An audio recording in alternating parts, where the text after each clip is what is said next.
জবে করার সময় কোরবানি দাতাদের নাম উচ্চারণ করা আদৌ কি জরুরি? আমরা এ প্রসঙ্গে কথা বলতে চাই।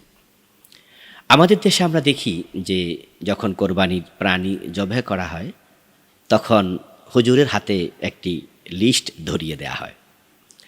তখন হুজুর নামগুলো পড়েন এবং জোরে জোরে উচ্চারণ করেও শোনান।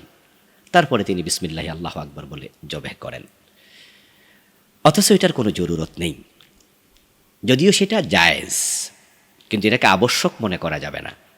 যদি কোরবানি দাতার নাম না বলে বিসমিল্লাহি আল্লাহু আকবার বলে জবে করে দেয়, এটা মনে করার কোনো কারণ নেই যে কোরবানি হলো না। কারণ ইন্নামাল আমালু বিন্নিয়াত। রাসূলুল্লাহ সাল্লাল্লাহু আলাইহি সাল্লাম বলেছেন, নিয়তের আলোকেই কর্মের ফলাফল নির্ভর করে।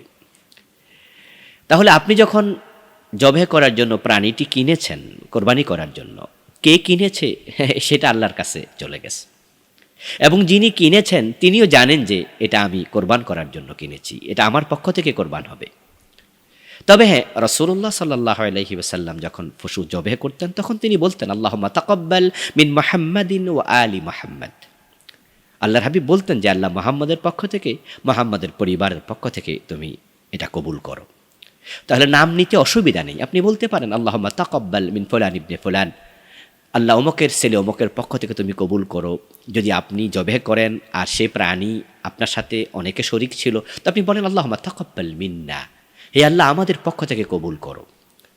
কিন্তু নাম ধরে ধরে পড়ে শোনাতে হবে কোনো দরকার নেই, বরং আপনি আল্লাহ আমাদের পক্ষ থেকে কবুল করো এটা বলে বিসমিল্লাহি আল্লাহু আকবার, কুল ইন্না সলাতি ওয়া নুসুকি ওয়া মাহিয়ায়া ওয়া মামাতি লিল্লাহি রাব্বিল আলামিন লা শারীকা লাহু ওয়া বিযালিকা উমিরতু ওয়া আনা আউয়ালুল মুসলিমিন। বিসমিল্লাহি আল্লাহু আকবার আপনি জবে করে দেন। নাম না পড়লে কোনো অসুবিধা নেই, পড়াকে জরুরি মনে করা আদৌ নিষ্প্রয়োজন। আসসালামু আলাইকুম ওয়া রাহমাতুল্লাহ।